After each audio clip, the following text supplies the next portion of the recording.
네, 성도 여러분 안녕하십니까? 네, 3일 기도에 오신 우리 모든 성도님들을 환영합니다. 우리 인사하셨겠지만 우리 옆에 있는 분들과 이렇게 눈으로, 따스한 눈으로 이렇게 인사해 주시면 좋겠습니다.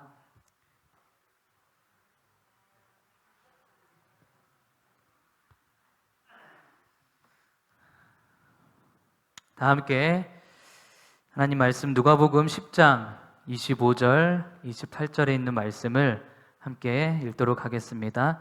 홀수절은 제가 읽고 우리 짝수절은 우리 성도님들께서 읽어주시길 바라겠습니다. 누가복음 10장 25절, 28절에 있는 말씀입니다. 어떤 율법사가 일어나 예수를 시험하여 이르되 선생님, 내가 무엇을 하여야 영생을 얻으리이까?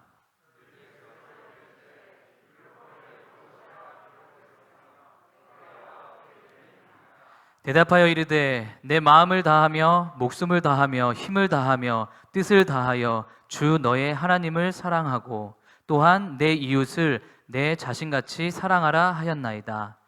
예수께서 이르시되 내 대답이 옳도다.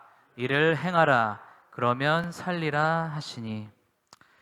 특별히 어려운 기간임에도 불구하고 우리 하나님의 성전을 사모하여 또 주님의 말씀을 듣기 위하여 오신 우리 모든 성도님들을 다시 한번 환영합니다.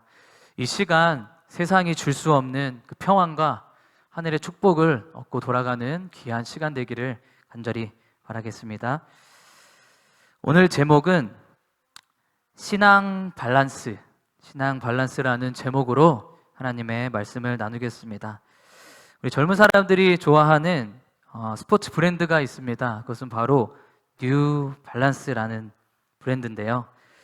이 브랜드는 1900년 후반에 나이키나 아디다스와 같은 브랜드가 주 인기를 얻었는데 이 브랜드는 한 2000년대 후반, 2000년대 들어서고 나서부터 유명해지기 시작하더니 상당히 많은 인기를 얻는 브랜드가 되었습니다. 그래서 사실 처음에는 이렇게 신발만 나왔다고 합니다.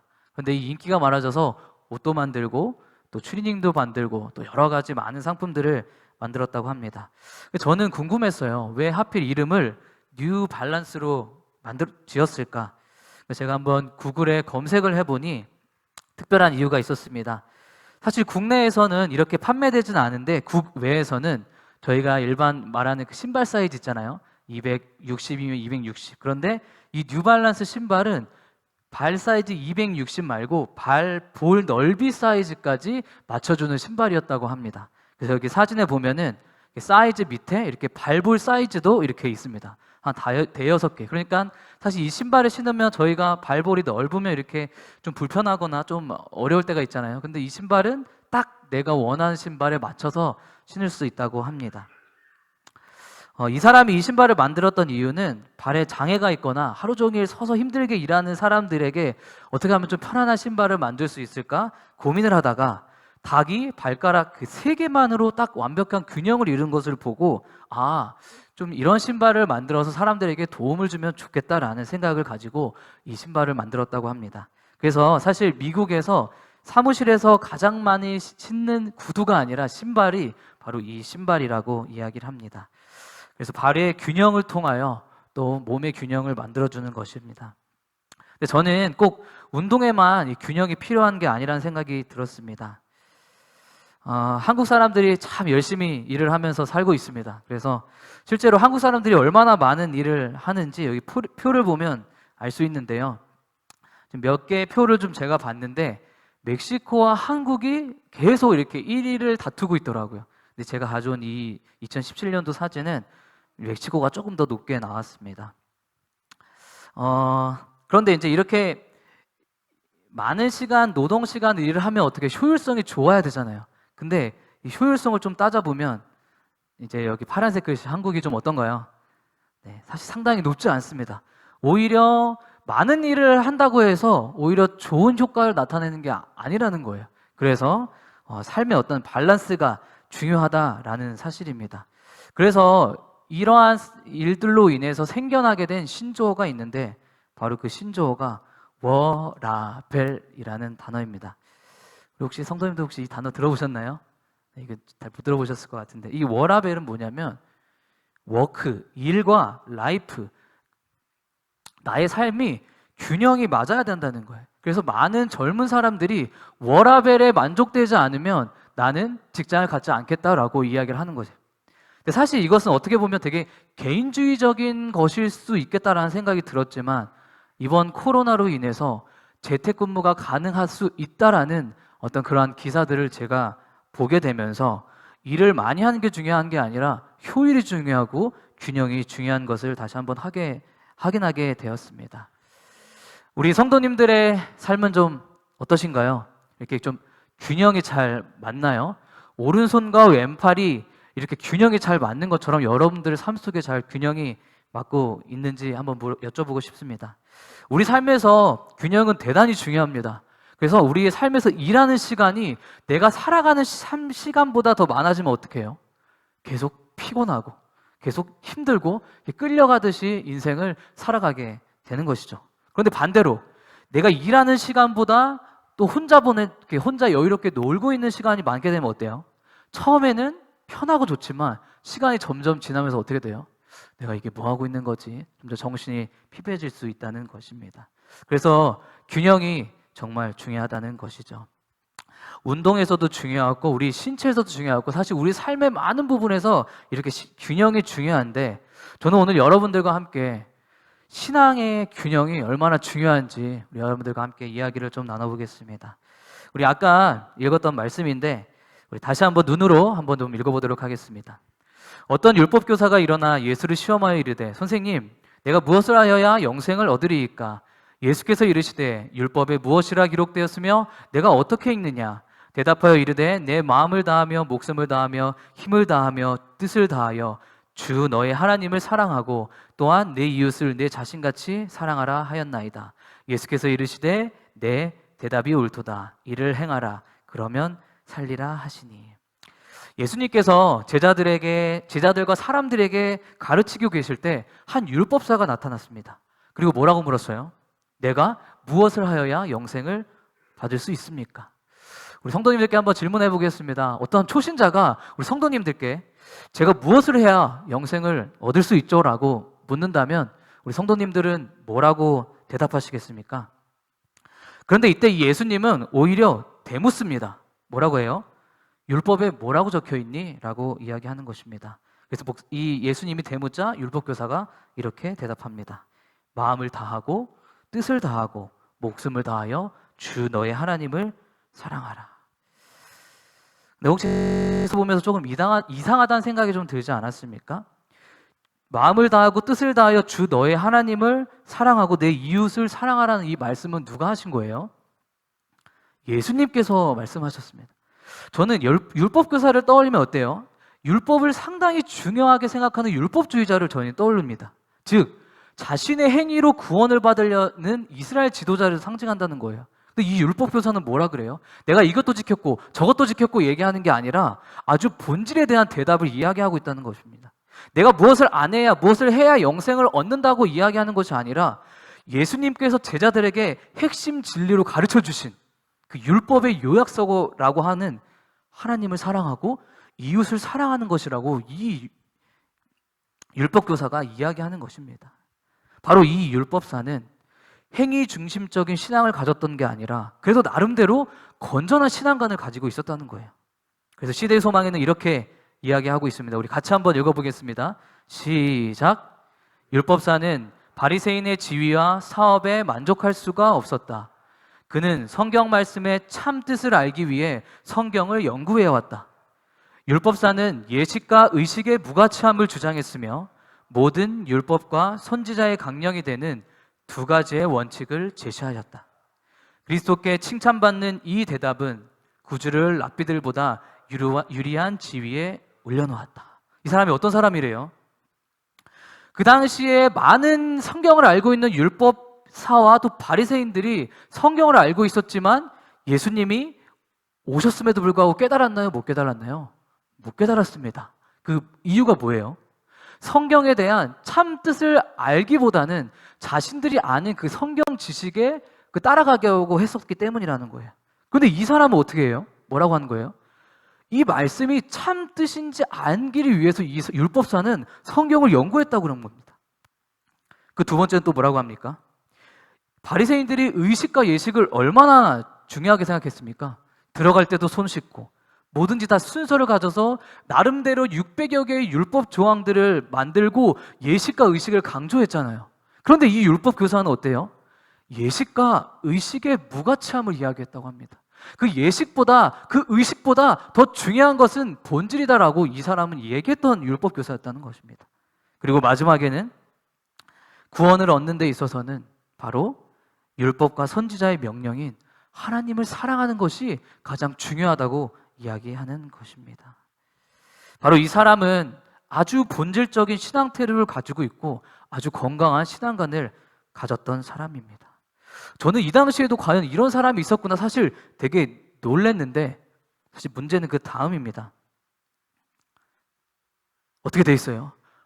이 율법사는 본질이 이런 것이다라고 이야기했는데 예수님이 그 다음에 뭐라 그랬어요? 네, 대답이 옳다. 그런데 그것을 행하라. 그러면 살겠다라고 이야기하는 것입니다. 바로 이 율법 교사는 하나님을 사랑하고 이웃을 사랑하는 그 본질적인 것을 추구하는 마음이 그에게 있었는데 이 사람에게 뭐가 없었던 거예요? 순종이 없었던 것입니다. 이 말씀은 뭐냐면 주님, 제가 주님을 사랑합니다. 제가 하나님을 사랑해요라고 이야기는 하지만 하나님과 인격적인 관계를 맺지 않고 하나님의 말씀은커녕 기도도 하지 않고 나는 그냥 하나님이 좋으니 난 이렇게 살고 싶다고 얘기하는 모습과 같다는 것입니다. 기독교 연합신문 2016년에 한 기사가 올라왔습니다. 목회자 예비생들이 신대원 10명 중에 7명의 학생이 하루 성경 읽는 시간이 혹시 몇 분인지 아시나요? 몇 분일 것 같습니까? 이제 신대원에 들어가려고 하는 준비생들이 조사를 해봤더니 35분이 채 못 되는 것으로 조사됐다고 합니다. 그리고 전국 11개에 있는 신학대학원생의 300명에게도 설문조사했습니다. 당신은 하루에 성경 읽는 시간이 얼마나 됩니까? 71%가 이렇게 대답했습니다. 몇 분 봤을 것 같아요? 34분이 채 안 됐습니다. 좀 더 자세한 내용들을 보니까 실제 17분 이하로 성경을 읽는 신대원생은 24%, 조금 더 구체적으로 보면 8분 정도 읽는 사람 6%, 8에서 17분 읽는 사람 35%, 이 정도로 되고 있다는 사실이었습니다. 저도 사실 신대원을 졸업했지만 정말 수치로 확인해 보니 충격적이었습니다. 왜냐하면 하나님의 말씀을 가르치는 이 신대원생이 뭐예요? 성경도 안 보고 이 성경을 가르친다는 이 비상식적인 이야기라는 사실입니다. 저는 한번 생각해 보게 됐어요. 과연 우리 36 학교에 다니고 있는 우리 신학생들은, 우리 목회자들은 영적 생활이 어떠할까? 제가 이 기사를 보면서 더 충격적인 것은 이것이었습니다. 그 설문조사 가운데 무슨 질문이 있었냐면 한국 교회의 미래에 대해서 어떻게 생각하냐는 질문도 있었습니다. 그런데 거기에 절반 이상은 10년 뒤에 한국 교회가 쇠퇴할 것이라고 다 비관적인 생각을 가졌다고 이야기합니다. 오직 한국 교회가 성장할 것이라고 생각하는 사람들은 한 23%밖에 없었다는 거예요. 저는 이게 좀 이상하다는 생각이 들었습니다. 왜냐하면 한국 미래의 교회를 긍정적으로 보지 못하고 암담할 것이라고 했는데 자신들의 신앙생활은 어떤 거예요? 아무런 영적인 활동을 하고 있지 않는다는 것입니다. 저는 이 기사를 보면서 과연 우리들의 모습은 어떠할까 생각이 들었습니다. TV나 드라마 볼 시간들은 있는데 과연 말씀 읽을 시간은 있는지, 나를 위해서 맛있는 것을 먹고 좋은 것을 입고 살아가고는 있지만 우리가 하나님을 위해서 얼마나 많은 시간들을 가지고 있냐는 사실입니다. 그리고 우리 특이한 성도님들은 어떠신가요? 하루에 얼마나 많이 하나님과 교제하며 살아가고 계신가요? 저는 오늘 이 율법사에게 예수님이 영생을 얻기 위해서 필요한 것이 무엇이냐고 얘기했을 때 이 율법사가 필요한 것이 뭐였어요? 머리로는, 본질적으로는, 마음으로는 내가 그것을 사실 다 알고 있었는데 이 사람에게, 이 율법사에게 필요했던 것은 사실 뭐냐면 율법에 순종하라는 것이었습니다. 하나님, 저는 당신을 사랑합니다. 저는 당신을 사랑합니다. 라는 생각만 가지고 있었던 거예요. 그런데 자신의 삶 속에서 분명히 이것이 아니라는 생각이 있었지만 아무런 실천을 하지 않고 있었기 때문에 예수님은 그것을 행하라 라는 짧은 말씀을 했다는 것입니다. 바로 본질을 넘어서 율법에 순종하라는 것이었습니다. 우리 태계원 성도 여러분, 우리 성도님들은 영생을 얻기 위해서 또 예수님이 여러분께 필요한 것이 있다면 예수님이 뭐라고 이야기하실 것 같습니까? 혹시 그 사랑의 본질, 그 마음의 본질을 넘어서 순종을 요구하고 있지는 않으신가요? 어쩌면 우리도 이 교회에 오는 것으로 만족하는 신앙을 가질 수도 있다는 거예요. 교회에 오면 하나님께서 나를 인도해 주시고 하나님께서 나를 책임져 주신다는 생각을 가질 수도 있습니다. 그러나 오늘 율법사에게 하신 것처럼 어쩌면 본질적인 것을 넘어서 그것을 실천하고 순종의 삶을 살길 바란다라고 이야기할 수 있다는 생각을 해보게 되었습니다. 왜냐하면 그것이야말로 균형진 신앙이기 때문입니다.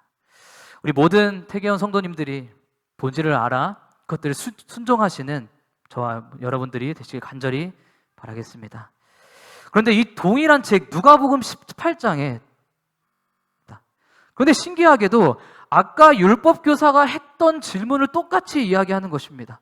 저는 사실 성경을 매번 넘겨보면서 이 사람이 그 사람이고 그 사람이 이 사람이라는 생각을 했었는데 자세히 보니까 이 두 사람이 다른 사람이었습니다.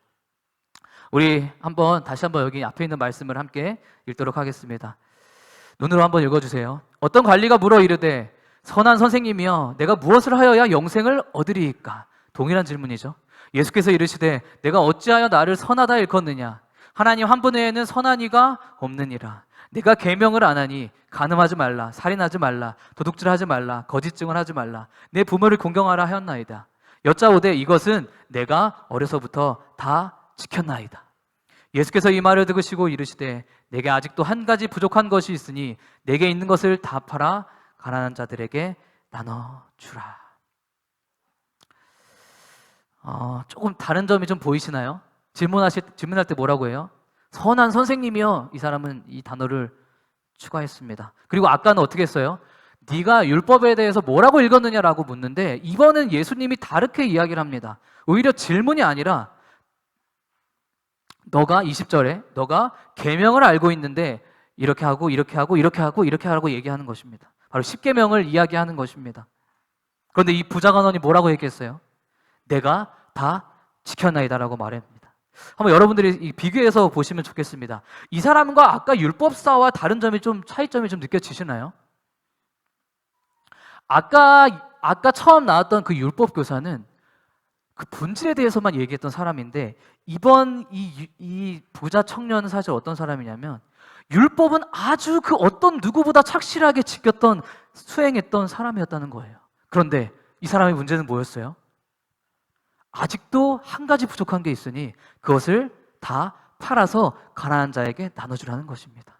이 청년은 율법을 아주 잘 지켰지만 그 속에 없었던 것은 무엇이냐면 바로 이웃을 사랑하는 그 정신, 그 본질적인 마음이 없었던 것입니다. 아까 율법교사와 차이점이 좀 이제 보이나요? 이 부자 청년은 자신의 행함으로 자신이 구원을 얻을 수 있다고 생각을 했습니다. 그래서 하라는 그 모든 것들은 사실 다 지켰던 거예요. 하지만 그에게 없었던 것은 뭐예요? 바로 사랑을 나누지 못하였던 것입니다. 사랑했던 돈을 나누라고 하니까 그것은 사실 차마 못 나누겠다는 거예요. 이 청년은 율법을 지키고 있었지만 사실 중요한 본질을 잃어버리고 있었습니다. 한 영상을 좀 보겠습니다. 이 영상은 우한에 한참 코로나가 이제 막 시작될 때가 아니고 이미 확산되어 퍼지고 있을 때 어떤 한 사람이 이 우한에 있는 의료진들에게 커피를 무료로 나눠주고 봉사하는 내용입니다.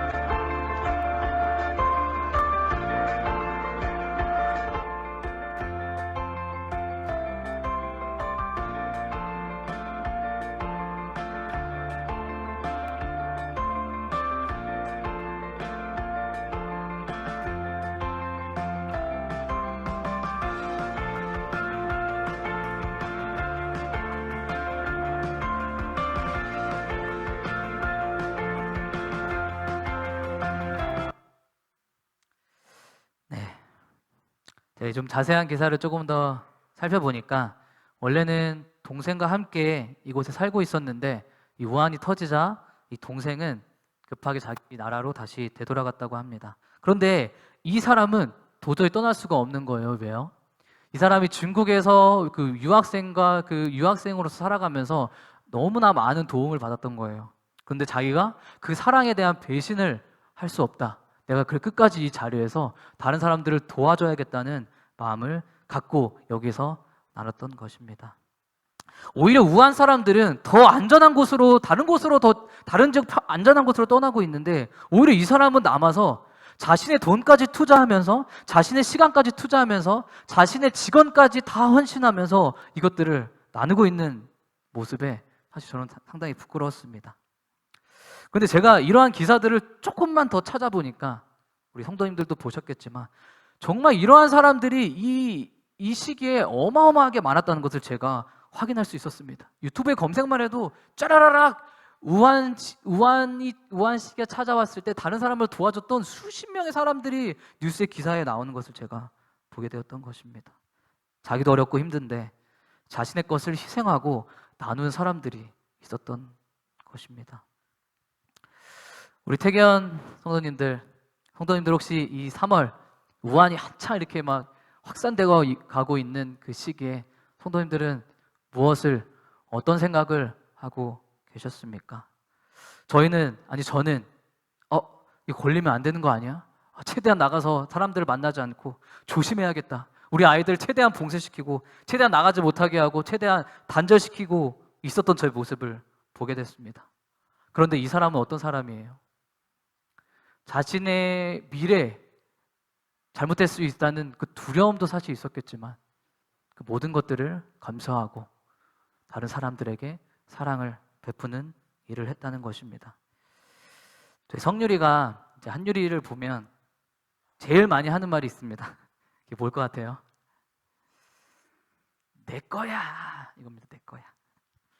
그 모든 걸 자기 걸 만지니까 그 모든 단어마다 다 내 거야 내 거야라고 얘기하는 것이었습니다. 저는 한번 생각해 봤어요. 나도 저럴 때가 있지 않나? 우리도 그럴 때가 있지 않나? 이 모든 삶과 시간이 사실 하나님께서 주신 것인데 마치 그것이 내 거인 양 움켜쥐면서 우리는 살아가고 있지 않냐는 거예요. 바로 이 부자 청년도 사실 똑같았어요. 다른 모든 율법 조항들은 다 잘 지켰어요. 어느 누가 봐도 그 사람은 나쁜 사람이라고 얘기하지 않았습니다. 그런데 예수님께서 그 부자 청년을 들여다보니까 본질이 없는 겁니다. 사랑하는 마음이 없었던 것입니다. 내 가족, 내가 원하는 것, 그 내 모든 것들은 사실 챙겼지만 정작 그 안에 사랑이 없었던 것입니다. 그런데 우리 예수님께서는 다른 율법을 지키고 있을지라도 다른 이들을 돕지 않고 내 것만 챙기고 있다면 바로 사랑이 없다라고 이야기하는 것입니다. 우리 사랑하는 태기원 성도 여러분, 오늘 우리의 교회에, 우리의 마음에 이 사랑이 회복되길 간절히 소망하겠습니다. 그래서 우리 각 구역에, 우리 각 삶의 그 모든 지역에 이 사랑이 회복되기를 간절히 바라겠습니다. 오늘 우리들은 동일한 질문을 한 두 사람을 만나보았습니다. 성도님들이 생각하시기에는 이 둘 중에 그래도 어떤 사람이 더 나아 보입니까?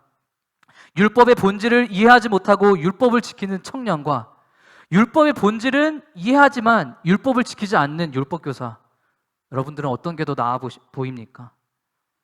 사실 저는 인간의 눈으로 보면 율법을 그래도 지킨 사람이 더 낫지 않냐라는 생각이 들지도 모르지만 하나님의 눈에는 아무런 차이가 없습니다.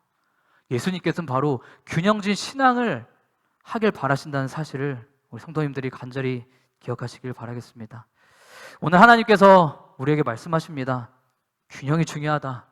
우리의 삶의 사랑의 균형이, 율법의 균형이 온전히 세워지기를 간절히 바라겠습니다. 마지막 한 이야기만 드리고 마치겠습니다. 혹시 성도님들 자전거를 좋아하시나요? 예전에 나왔던 자전거는 이렇게 생겼다고 합니다. 앞바퀴가 어때요? 정말 크죠, 그렇죠? 이 자전거의 이름은 하이휠 자전거라고 합니다. 이 앞바퀴는 너무 커서 160cm가 된다고 합니다. 근데 왜 이렇게 앞바퀴만 크게 만들었을까요? 바로 이 처음 자전거를 만들었던 사람은 이 앞바퀴로 방향도 조정하고 동력을 내는 일을 다 해야 한다고 생각했답니다. 그래서 무조건 앞바퀴를 크게 만들어서 자전거가 갈 수 있도록 만드는 거예요. 그런데 점점 빠르고 방향 전환을 하려고 하다 보니까 이 앞바퀴가 너무 크니까 어때요? 불편하고 자주 넘어지는 것입니다. 무게중심이 앞에 있으니까 금방 이게 넘어지는 거예요. 그래서 생겨난 자전거가 바로 이 현대식 자전거입니다. 앞바퀴 혼자 했던 그 역할을 뒷바퀴가 동력을 내주는 것, 체인을 달아서 동력을 내주는 것을 달아서 이 자전거가 균형 있게 올바르게 갈 수 있도록 만들었던 것입니다. 저는 이 신앙이 바로 이 두 개의 바퀴라고 생각이 들었습니다. 우리가 너무 큰 율법의 바퀴를 앞에다 두면 어쩌면 우리는 계속 우리 신앙의 삶 속에서 넘어지고 이것을 지켜야 돼, 왜 이렇게 안 되지라고 어려워하고 답답해할 수 있다는 거예요. 그 뒷바퀴는 어때요? 소홀해진다는 거죠. 그런데 우리가 그 율법과 우리가 그 믿음의 바퀴를 잘 균형져서 신앙하게 되었을 때 우리가 이 땅에서 하나님 나라를 꿈꾸며 살 수 있지 않을까 생각이 들었습니다. 그래서 오늘 저는 말씀과 기도의 균형이 잡혀야 된다 생각이 들었습니다. 하나님께 우리가 구하기 이전에 그분의 듣는 시간이 필요하다는 것입니다. 듣는 시간을 통해서 하나님과 소통하시는 우리 태경 성도들 되시길 간절히 바라겠습니다. 그리고 우리는 신앙과 삶의 균형이 있어야 될 것 같아요. 우리는 안식일의 삶이 끝나면 안 되는, 안식일 삶이 끝나면 6일의 삶은 어때요? 허겁지겁 쫓아가듯이 끌려가듯이 살아가고 있지는 않으신가요? 그래서 그 안식일의 신앙의 앞바퀴가 우리의 일상의 삶과 연결돼서 우리가 살아가고 있는 이 일상에서 또 하나님을 증거하고 하나님을 찬양하시는 여러분들의 삶이 되시길 간절히 바라겠습니다. 그리고 세 번째는 율법과 순종, 율법과 믿음의 균형입니다. 늘 하나님의 은혜 가운데 우리가 믿음으로 살아가고 그 은혜 가운데 우리가 순종하고 행동하는 또 그런 삶을 살아가는 우리 성도님들 되시길 간절히 바라겠습니다. 그리고 네 번째는 저는 개인적으로 가장 중요한 것이라고 생각합니다. 저는 이 모든 균형을 하기 위해서는 바로 이 균형이 필요하다는 생각이 들었습니다. 나의 의지를 하나님께 드림으로 하나님께서 우리에게 주신 그 능력으로 말미암아 우리가 이 땅을 살아가게 될 때 이곳은 바로 하나님의 은혜를 또 하나님의 역사하심을 볼 수 있는 그러한 장소가 되지 않을까 생각해 봅니다. 사랑하는 우리 태계원 성도 여러분, 예수님은 한쪽으로 치우친 신앙을 원하지 않으십니다. 오늘 우리 각자의 마음속에 들려주신 것들이 분명히 있을 거라고 생각합니다. 내가 어떤 것을 채워야 하고 내가 어떤 것을 내려놓아야 할지 하나님께서 우리 성도님들에게 말씀해 주실 거라 생각합니다. 오늘 주신 그 말씀에 응답하여 우리가 이번 한 주를 살아가면서 균형 있는 신앙, 그래서 우리가 이 땅에서 우리 주님을 만나는 귀한 여러분들 되시기를 간절히 바라면서 오늘 말씀을 줄이겠습니다.